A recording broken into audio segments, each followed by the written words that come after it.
Lectura espiritual para el miércoles de la quinta semana de Cuaresma. De los comentarios de San Agustín, obispo, sobre los Salmos. El mayor don que Dios podía conceder a los hombres es hacer que su palabra, por quien creó todas las cosas, fuera la cabeza de ellos y unirlos a ella como miembros suyos, de manera que el Hijo de Dios fuera también Hijo de los hombres, un solo Dios con el Padre, un solo hombre con los hombres. Y así, cuando hablamos con Dios en la oración, el Hijo está unido a nosotros, y cuando ruega el cuerpo del Hijo, lo hace unido a su cabeza. De este modo, el único Salvador de su cuerpo, nuestro Señor Jesucristo, Hijo de Dios, ora por nosotros, ora en nosotros y al mismo tiempo es a Él a quien dirigimos nuestra oración. Ora por nosotros como sacerdote nuestro, ora en nosotros como cabeza nuestra. Recibe nuestra oración como nuestro Dios. Reconozcamos, pues, nuestra propia voz en Él y su propia voz en nosotros. Y cuando hallemos alguna afirmación referente al Señor Jesucristo, sobre todo en las profecías, que nos parezca contener algo humillante e indigno de Dios, no tengamos reparo alguno en atribuírsela, pues Él no tuvo reparo en hacerse uno de nosotros.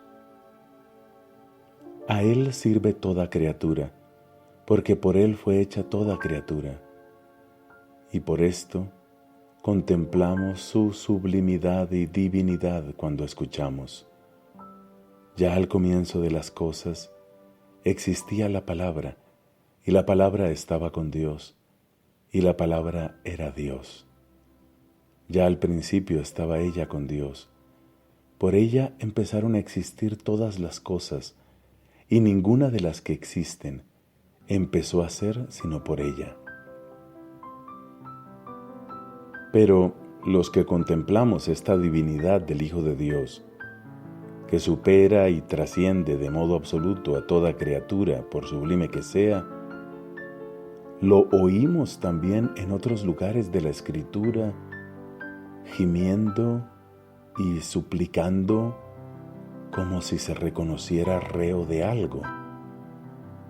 Y dudamos en atribuirle estas expresiones por el hecho de que nuestra mente, que acaba de contemplarlo en su divinidad, se resiste a descender hasta su abajamiento y le parece que le hace injuria al admitir unas expresiones humanas en aquel a quien acaba de dirigir su oración como Dios.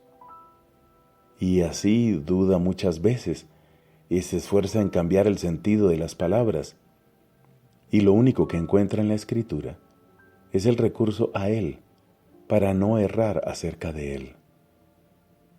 Por tanto, que nuestra fe esté despierta y vigilante, y démonos cuenta de que aquel mismo que contemplábamos poco antes en su condición de Dios, tomó la condición de siervo, haciéndose semejante a los hombres y apareciendo en su porte como hombre, y se humilló a sí mismo, obedeciendo hasta la muerte, y clavado en la cruz quiso hacer suyas las palabras del Salmo: Dios mío,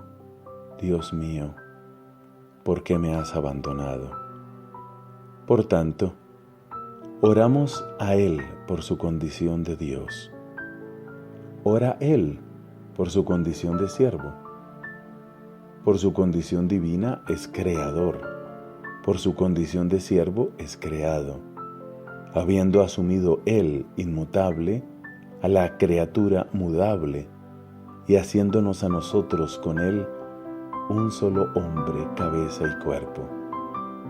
Así pues, oramos a Él por Él y en Él. Hablamos con Él y Él habla en nosotros.